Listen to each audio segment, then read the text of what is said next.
In an ancient time of judges and turmoil, a story of unwavering loyalty and divine providence unfolds, a story that begins not with joy, but with emptiness.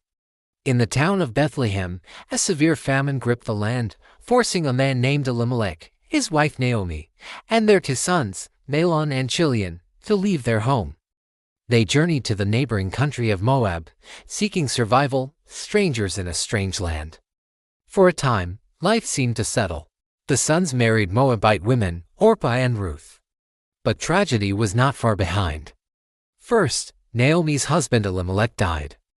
Then, as if a dark cloud had settled over the family, both of her sons, Mahlon and Chilion, also passed away. Naomi was left alone, a widow in a foreign land, with only her 2 widowed daughters-in-law for company. The name Naomi meant pleasant, but she felt her life was now Mara, meaning bitter. Years passed, and word reached Moab that the famine in Judah had ended. The Lord had blessed his people with food once more. With a heavy heart but a glimmer of hope, Naomi decided to return to her homeland. She turned to Orpah and Ruth, her heart aching for their future. "Go back, each of you, to your mother's home," she told them. "May the Lord show you kindness, as you have shown to your dead husbands and to me. May the Lord grant that each of you will find rest in the home of another husband." She kissed them goodbye, and they all wept aloud. Orpah, after much persuasion, tearfully kissed her mother-in-law farewell and began the journey back to her own people and her gods.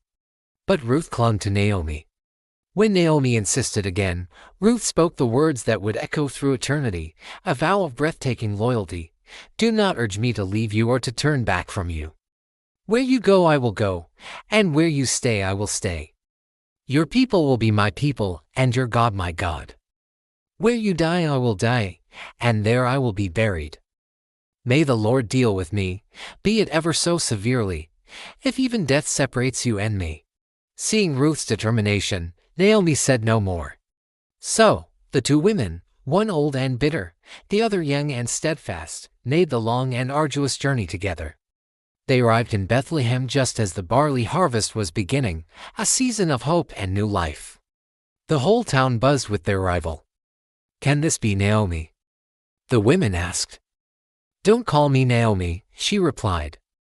"Call me Mara, because the Almighty has made my life very bitter." Needing to survive, Ruth told Naomi, "Let me go to the fields and pick up the leftover grain behind anyone in whose eyes I find favor." And so, this young Moabite woman went out to glean, a practice where the poor could gather what the harvesters left behind. As Providence would have it, she found herself working in a field belonging to a man named Boaz, who was a wealthy and respected relative of Naomi's late husband. When Boaz came out to inspect his fields, he noticed Ruth immediately. "Whose young woman is that?" he asked his foreman. The foreman explained she was the Moabite woman who had returned with Naomi, and that she had worked tirelessly since morning. Boaz approached Ruth with a gentle spirit. "My daughter," he said, "don't go and glean in another field. Stay here with my workers. I have told the men not to lay a hand on you. And whenever you are thirsty, go and get a drink from the water jars the men have filled." Overwhelmed by his kindness, Ruth bowed low and asked, "Why have I found such favor in your eyes that you notice me a foreigner?" Boaz replied, "I've been told all about what you have done for your mother-in-law since the death of your husband, how you left your father and mother and your homeland and came to live with a people you did not know before.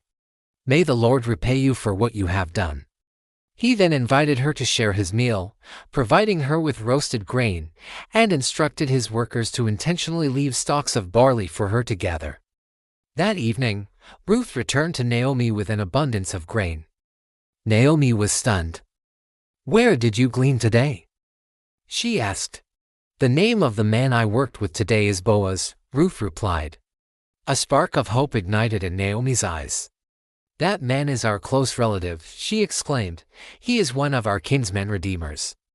In ancient Israel, a kinsman redeemer had a special responsibility.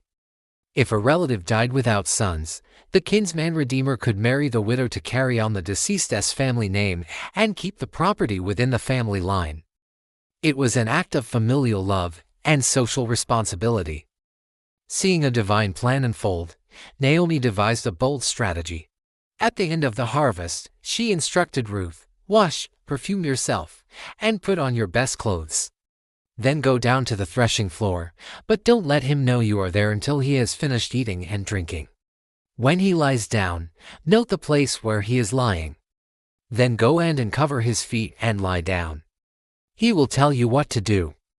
With a trembling heart, Ruth did everything her mother-in-law told her.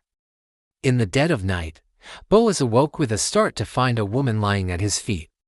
"Who are you?" he asked, his voice hushed in the darkness. "I am your servant Ruth," she whispered. "Spread the corner of your garment over me, since you are a kinsman redeemer." This was a powerful, symbolic act, a humble and direct request for marriage and protection. Boaz was deeply moved by her honor and virtue.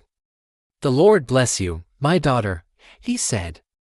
"This kindness is greater than that which you showed first. You have not run after the younger men, whether rich or poor. And now, my daughter, don't be afraid. I will do for you all you ask." However, Boaz was a man of integrity. He explained there was one kinsman redeemer who was a closer relative than he. "Stay here for the night," he assured her, "and in the morning I will settle this. If he wants to redeem you, good. If not, I swear, as surely as the Lord lives, I will do it." The next morning, Boaz went to the city gate, the place where legal matters were settled. He found the other kinsmen and, before 10 elders of the town, he presented the situation. He first offered the men the chance to buy Naomi's land. The kinsmen agreed. But, Boaz added, "On the day you buy the land from Naomi, you also acquire Ruth the Moabite, the dead man's widow, in order to maintain the name of the dead with his property." At this, the other kinsmen balked. Marrying Ruth and raising a son for her late husband could complicate his own inheritance. He relinquished his right. "I cannot redeem it," he said, "for I might endanger my own estate. You redeem it yourself." He then performed the customary act of giving his sandal to Boaz, sealing the transaction. Boaz turned to the elders and all the people. "Today you are witnesses," he declared, "that I have bought from Naomi all the property of Elimelech, Chilion and Mahlon. I have also acquired Ruth the Moabite as my wife in order to maintain the name of the dead with his property, so that his name will not disappear from among his family or from his hometown." The people at the gate and the elders all responded, "We are witnesses.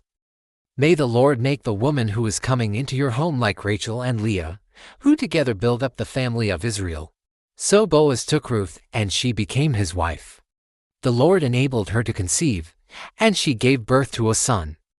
The women of the town celebrated with Naomi. "Praise be to the Lord," they said, "who this day has not left you without a kinsman redeemer. May he become famous throughout Israel. He will renew your life and sustain you in your old age, for your daughter-in-law, who loves you and who is better to you than 7 sons, has given him birth." Naomi took the child, laid him in her lap, and cared for him. The neighbors gave him a name. "Naomi has a son," they said. And they called him Obed. This is where a story of loss and loyalty transforms into a story of legacy. Obed, the son of the Moabite woman Ruth and the nobleman Boaz, would become the father of Jesse. And Jesse would become the father of David, Israel's greatest king. From this unlikely union, born from famine and faith, sprang the royal lineage that would, centuries later, lead to the birth of Jesus Christ. The story of Ruth is a beautiful testament that in our moments of greatest bitterness and loss, God is weaving a tapestry of redemption, love, and hope that stretches into eternity. Thanks for watching. If this story inspired you, please like, share, and subscribe for more content that explores the depths of faith and history. We'll see you in the next video.